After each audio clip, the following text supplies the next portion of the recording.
Just 2 years after he said he accomplished his mission, pulling U.S. forces from the battlefield in Iraq, President Obama is commanding the military back into action. This time, though, a big component is humanitarian. When we face a situation like we do on that mountain, with innocent people facing the prospect of violence on a horrific scale, when we have a mandate to help, in this case a request from the Iraqi government, and when we have the unique capabilities to help avert a massacre, then I believe the United States of America cannot turn a blind eye. But the president is also authorizing targeted airstrikes against al-Qaeda's Islamic State army that is threatening to wipe out thousands of non-Muslims in Erbil, leaving many Brooklyn residents wary of events all too familiar. The opinions were unanimous. They do not want another war. It's certainly laudable for the U.S. to engage in humanitarian aid.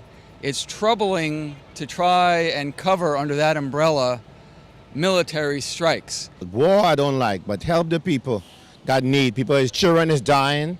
You go back into Iraq, Iraq is going to come back into us. And then they're just going to keep going back and forth, and then it'll be World War III before you know it. We've tried it once before and it didn't work before, so why would we try again? We can't save everybody. I mean, we try to, but none of the Europeans really come into it. We're always the first ones that have to come in and save everyone.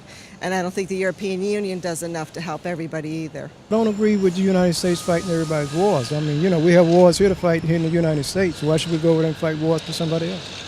As if the president had heard the pleas of these New Yorkers, he is assuring the country of his reluctance to put American boots on the ground in Iraq once more. I know that many of you are rightly concerned about any American military action in Iraq, even limited strikes like these. I understand that.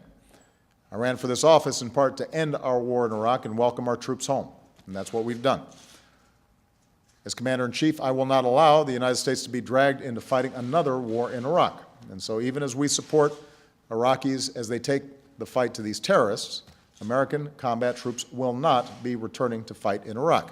With the Islamic State literally marching through Iraq and Syria, the big question tonight is, how far is President Obama willing to go? For Currents, I'm Michelle Powers.